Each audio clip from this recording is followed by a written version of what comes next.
রাধে রাধে রাধে রাধে কৃষ্ণ। শুভ সকাল বন্ধুরা। তো আমার গোপুসোনা ব্লগ চ্যানেলের নূতন আরেকটি পর্বে তোমাদের সকলকে স্বাগতম।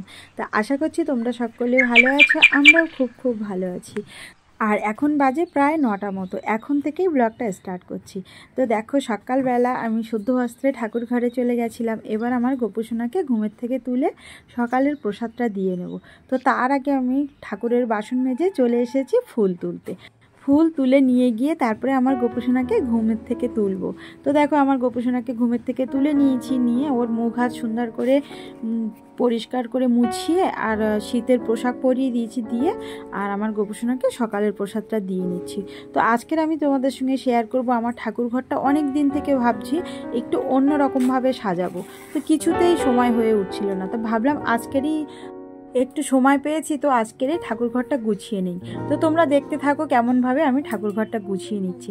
আর এদিকে দেখো সকালের প্রসাদ তো আমার দেওয়া হয়ে গেছে, আর আমার ঠাকুর ঘরের অবস্থা দেখেছো, চারিদিকে জিনিসপত্র ছড়িয়ে ছিটিয়ে রয়েছে। তো আমি ঠাকুর ঘরে এরকম রাখি না, আমি সবসময়ই চেষ্টা করি ঠাকুর ঘরটাকে সুন্দর করে গুছিয়ে গাছিয়ে রাখার জন্য। কিন্তু অনেক সময় অনেক কাজের ব্যস্ততা থেকে যায়, তখন সাজিয়ে গুছিয়ে রাখতে চাইলেও আর তখন হয়ে ওঠে না। তো তাড়াতাড়ি করে অনেক সময় পুজো দিয়ে দিতে হয়। তো সেজন্য দেখো আমার ঠাকুর ঘরটা অনেক দিনই গোছানো হয়নি। আর এখানে দেখছো আমার গোপুসোনার ড্রেসপত্র, প্রসাদের কৌটা সব কিছুই এখানে করা। তো দেখো পরিষ্কার করতে গেলে তো একটু ধুলো নোংরা হবে, তার জন্য গোপুসোনাকে আমি একটু অন্য জায়গায় সরিয়ে নিচ্ছি। আর সুন্দর একটা আসন নিয়ে নিয়েছি গোপুসোনাকে বসাবো বলে। তো দেখো বেলা হয়ে গেছিলো বলে ওর শীতের পোশাকটা খুলিয়ে দিয়েছি। খুলিয়ে আর গোপুসোনাকে আমি আসনের উপরে বসিয়ে ওর খেলনাগুলো ওর কাছে দিয়ে দিচ্ছি।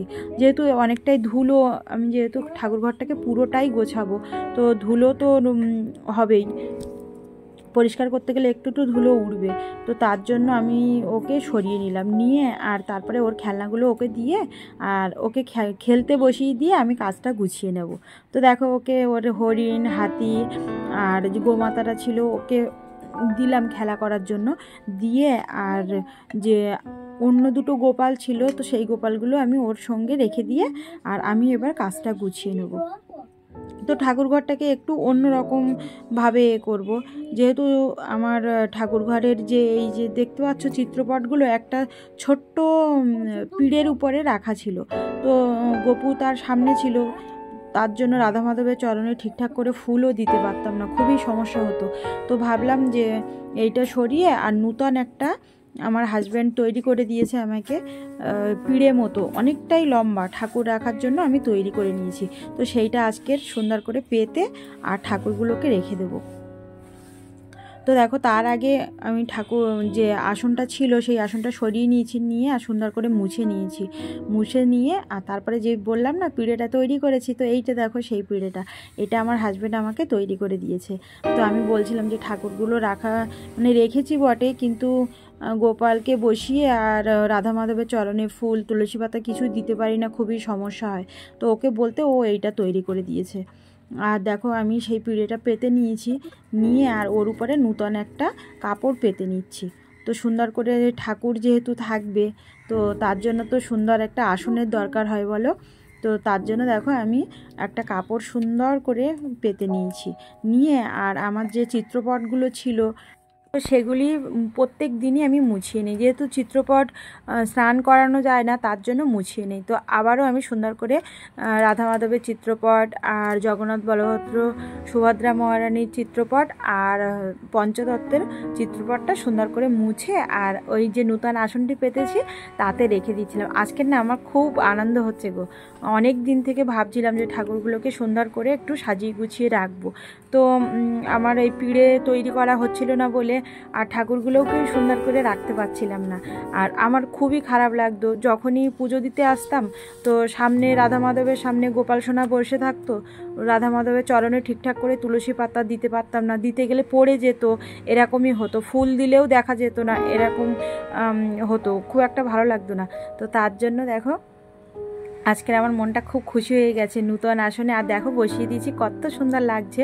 তো ঠাকুর যত গুছিয়ে সুন্দর করে রাখবে, মনে ভক্তি ভরে পুজো দেবে, ততই ভালো। আর এখানে দেখো একটা জলচৌকিতে আমি সাদা আসন পেতে নিয়েছি, যেহেতু গুরুদেব থাকবে, তো ভগবানের আসনে তো গুরুদেবকে বসানো যায় না, তার জন্য গুরুদেবের আলাদা আসন লাগে। তো আমি ভগবানের আসনটা ওই সাইডে তৈরি করে নিয়েছি, আর এখানে গুরুদেব বসাবো বলে গুরুদেবের জন্য সাদা একটা তোয়ালি পেতে আসন তৈরি করে নিয়েছি। আর গুরুদেবের পাশে রেখে দিচ্ছি মহাদেবকে। তো মহাদেব আর নন্দী মহারাজের ছোট্ট একটি বাটিতে নন্দী মহারাজ থাকে। তো দেখো গুরুদেবের পাশে সেই বাটি দুটো রেখে দিচ্ছি। তো দেখো আমার গুরুদেবের আসনও রেডি করা হয়ে গেছে, আর পাশে আমার লক্ষ্মী ঠাকুরের আসন আছে। তো আসনটি খুব সুন্দর করে আমি পেতেছিলাম, তার জন্য লক্ষ্মী ঠাকুরের আসনটা নূতন করে পাতলাম না। তো আমার এদিকে আসন কমপ্লিট করা হয়ে গেছে, আর এবার আমার গোপাল সোনার জন্য আসন পাতবো। তো দেখো তার আগে আমার লক্ষ্মী ঠাকুরের আসনটা কেমন হয়েছে। তো যেহেতু বৃহস্পতিবার না হলে লক্ষ্মীর ঘর সরানো যায় না, তার জন্য আজকের আর লক্ষ্মী ঠাকুরের আসনটাকে একটু মুছবো ভাবছিলাম, কিন্তু মুছতে পারলাম না। তো এমনি পরিষ্কার আছে।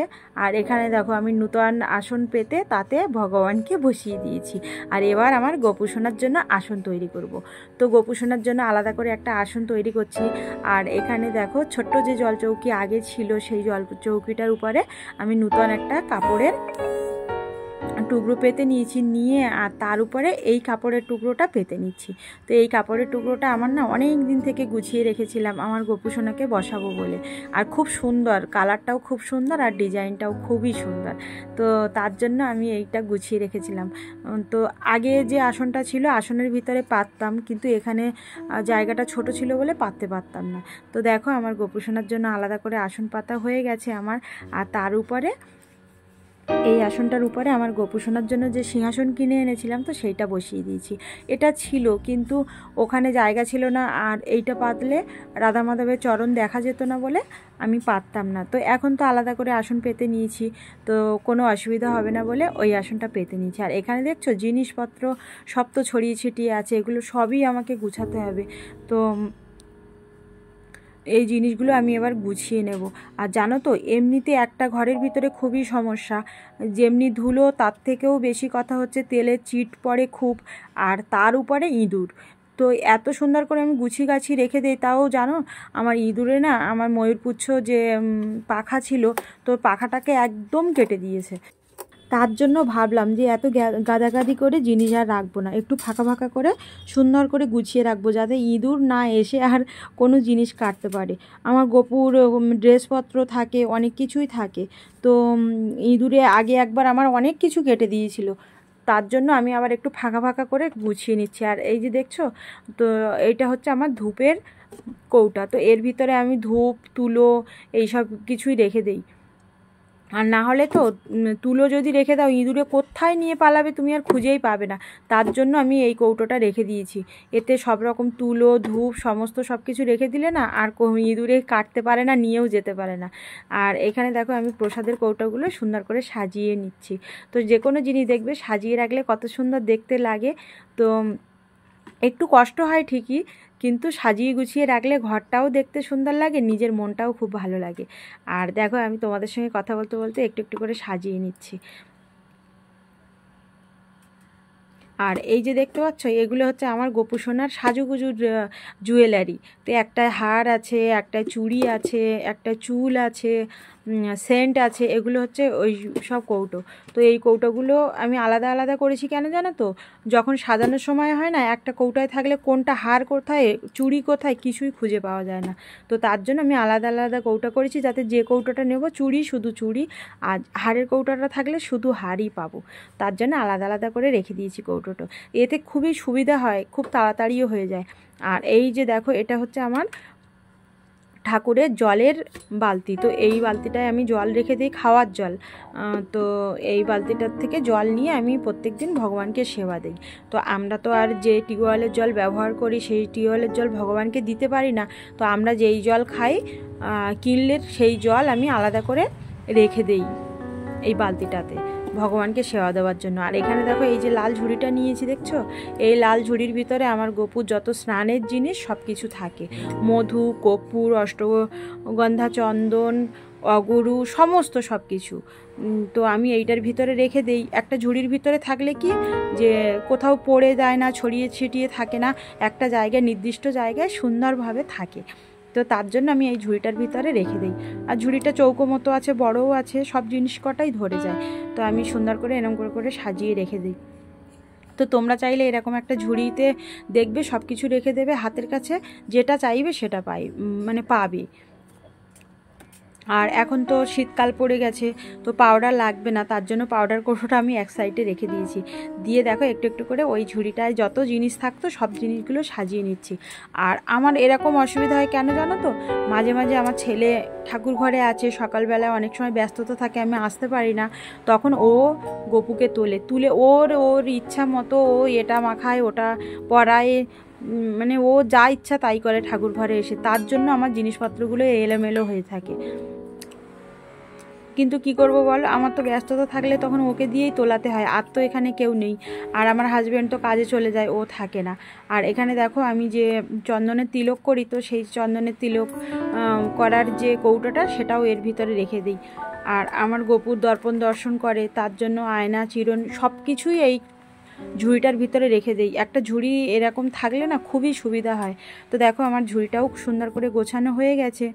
আর ঝুড়ি গোছানো হয়ে গেছে, আর তারপরে দেখো বালতিটা ওখানে রেখেছিলাম, তারপর দেখলাম যে ঝুড়িটা ওখানে সামনে রাখলে কেমন একটা লাগছে, তার জন্য বালতিটা আবার বাইরে টেনে নিয়ে ঝুড়িটা ভিতরে রেখে দিয়েছি। তো যেখানেই হাত দিচ্ছি সেখানেই জিনিস। এই দেখো একটা বাটিতে আমার ছেলে করতাল বাজায়, সেই এই করতালটা জানো বৃন্দাবন থেকে এনে দিয়েছিল ওর বড় মা। তো সেই করতালটা ও মাঝে মাঝে বাজায়, তো সেটাও এর ভিতরে রেখে দিয়েছে। আর এখন তো ঠান্ডা পড়ে গেছে, আর ফ্যানের কোনো দরকার নেই, তো ভাবছি এই জিনিসপত্রগুলো সব গুছিয়ে দেবো। যত জিনিস বাইরে থাকবে না তত এদিক সেদিক করে ছড়িয়ে ছিটিয়ে থাকবে। আর এই যে দেখছো ধূপদানিটা, তো এই ধূপদানিটায় আমি এখন ধূপ দেই না, ধূপের ছাই নিচে পড়ে, তার জন্য আলাদা একটা ধূপদানি কিনেছি আমি, তো তাতেই দেই। তো ভাবছি সব কিছু গুছিয়ে দেবো। আর এখানে দেখো আমার গোপুসোনার আসন তো পাতা হয়ে গেছিলো, তো সুন্দর করে আসনের উপরে আর একটা মানে ছোট্ট যে আসনগুলো পাওয়া যায় সেই আসন পেতে দিয়েছি, দিয়ে আর ওর খেলনাগুলো ওর কাছে রেখে দিচ্ছি, দিয়ে ওকে এবার বসিয়ে দেবো।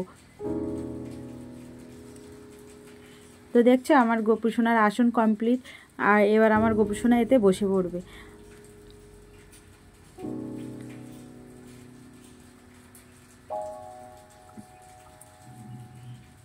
তো আমার গোপুসোনার এই খেলনাগুলো না দিলে ওর একদম ভালো লাগে না, ও এই খেলনাগুলো নিয়েই সারাদিন খেলে।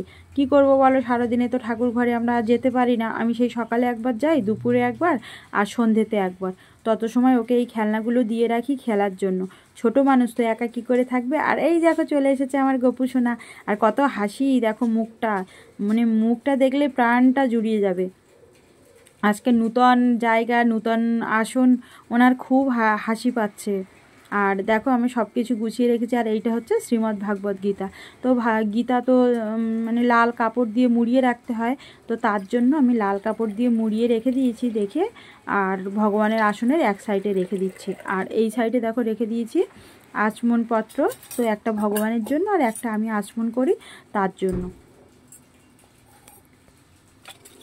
তো আমার আপাতত জিনিসপত্র অনেক কিছু গুছিয়ে নিয়েছি, এখনও কিছুটা গোছাতে বাকি আছে। আর তারপরে সমস্ত সব কিছু গুছিয়ে আর দুপুরের প্রসাদটা দিয়ে নেব। তো গুছাতে আমার অনেকটাই দেরি হয়ে গেছে আজকে, জানো তো প্রায় 2টো মতো বেজে গেছে গো, এখন প্রায় 2টো বাজে, আর এখনও আমি দুপুরের প্রসাদ দেইনি। গুছাতে আমার অনেকটাই লেট হয়ে গেছে। আর জানো তো কোনো একটা জিনিস গোছাতে আসলে, মানে একটা জিনিস গোছাতে আসলে অনেক জিনিস তখন গোছাতে হয়, তো তখন এই হচ্ছে সমস্যা। ততটুকুই গুছিয়ে নিয়েছি। তো এক সাইডে প্রসাদের যে কৌটাগুলো, গোপুর ড্রেসপত্র আর গোপুর স্নানের জিনিস, আর এক সাইডে রেখেছি গোপুর রাত্রে শয়নের যে বিছানাটা সেইটা, আর যে নূতন চৌকিটা পেতেছিলাম তার উপরে চিত্রপটগুলো সাজিয়ে নিয়েছি, আর গোপুর তো জন্য আলাদা আসন পেতেছি। আর এই সাইডে দেখো আমি আলাদা করে গুরুদেবের জন্য আসন পেতেছি। আর লক্ষ্মীর আসন তো আগে ছিল, তো মা লক্ষ্মীর আসন আমি আর সরাইনি। তো এভাবেই আমি ঠাকুরঘরটা গুছিয়ে নিয়েছি। তো এই দেখো ফাইনাল লুক ঠাকুর ঘরের। তো কেমন হয়েছে তোমরা অবশ্যই কমেন্ট করে জানিও। তো আগে কেমন দেখাচ্ছিল আর এখন কেমন দেখাচ্ছে তো অবশ্যই বলো কিন্তু। আর এবার আমি দুপুরবেলার প্রসাদটা দিয়ে নেব, তো তার জন্য গোপুকে স্নান করাতে হবে, অনেক কাজ। তো চলো আমি দুপুরবেলার প্রসাদটা দিয়ে নিই। তো গোপুসোনাকেই এসে আমি স্নান আদি করিয়ে ওর হালকা ফুলকা করে একটু সাজুগুজু করিয়ে দিয়েছি। আর আজকে দুপুরের প্রসাদে দিয়েছিলাম চিড়ে আর নকুলদানা, তাড়াতাড়ি করে আর কিছু করতে পারিনি। তো এভাবে আমি দুপুরের পুজোটা দিয়ে নিলাম। তো তোমাদের ভিডিওটি কেমন লাগলো অবশ্যই কমেন্ট করে জানিও। আর ভিডিওটি কন্টিনিউ করতে পারছি না, এই পর্যন্তই। আবার দেখা হচ্ছে অন্য কোনো নতুন পর্বে। ততদিন তোমরা সুস্থ থাকো, ভালো থাকো। রাধে রাধে।